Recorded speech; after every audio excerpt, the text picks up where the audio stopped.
पण हे किती गंभीर आहे डॉक्टर की तुमच्याकडे येणाऱ्या रुग्णांची संख्या ही अतिशय लहान वयापासून आता सुरू होते आणि मेजॉरिटी ही मुलं फोन पाहून मोबाईलचा ॲक्सेस यूज केल्यानं डोळ्याचे त्रास त्यांना सुरू झालेले आहेत. म्हणजे ही किती गंभीर बाब आहे आता ह्या जनरेशनची. इतकी मोठी गंभीर बाब आहे की काही देशामध्ये तुम्ही जर ऐकलं की 12 कंट्रीमध्ये आज शाळेत मोबाईल न्यायचं बंद केलंय. आणि म्हणून मला सगळ्यांनाच सांगायचे की आपण सगळ्यांनी मिळून ह्याच्यावर विचार केला पाहिजे की ह्याला टाळून आपला कसं काय करता येईल. किंवा आता याच्यामुळे आता काही शाळा आता सध्या 9 ते 11:30 उन्हामध्ये भरतात मग सूर्यप्रकाशात, त्याच्यामुळे त्यांना व्हिटॅमिन डी मिळावं, ज्याच्यामुळे त्यांना जो काही आज मोबाईलमुळे त्रास व्हायला तो होऊ नये.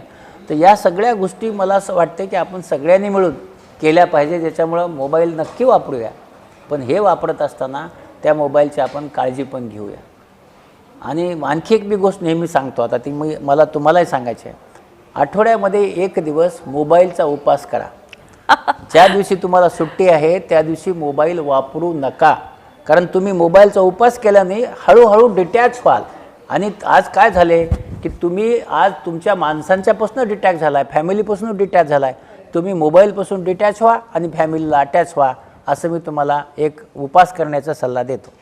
त्यामुळे डिटॅच उपवास असं तुम्ही म्हणताय. खरं तर कुठेतरी डिजिटल उपवास आहे का पण ह्याला म्हणू शकतो. येस, डिजिटल उपवास करायला. डिजिटलमध्ये कसं आहे की आपण कॉम्प्युटर वापरलं, आपलं लॅपटॉप वापरलं, त्याने काही फरक पडत नाही, पण हे मात्र वापरलं नाही पाहिजे. आणि समजा लॅपटॉप वापरणार असाल तर मी नेहमी सांगतो आपला जो लॅपटॉप आहे किंवा डेस्कटॉप आहे हो आपल्या डोळ्याच्या 6 इंच खाली ठेवा, 6 इंच, ज्याच्यामुळं तुमचे डोळे कव्हर होतील, वर ठेवू नका.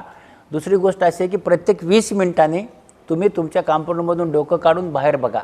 20 मिनिटांनी 20 फुटावर 20 सेकंद, 20-20-20. हे केल्याने तुमची जी बाहुली लहान झाली आहे ती मोठी होईल आणि तुमचा डोळा फटीग होणार नाही. म्हणून 20-20-20. म्हणून सगळेजण जे काही IT मध्ये कॉम्प्युटरवर काम करतात त्यांनी त्यांचं कॉम्प्युटर 6 इंच खाली ठेवावा डोळ्यापेक्षा आणि 20-20-20 साला त्यांनी पाळावा, ज्याच्यामुळं तुमचे डोळे फटीग होणार नाहीत आणि तुम्ही फटीग होऊन थकणार नाही. हे अतिशय महत्त्वाची अशी टीप आहे मला वाटतं सगळ्यांसाठीच. 20-20-20चा फॉर्म्युला जो डॉक्टर लहाने यांनी दिलेला आहे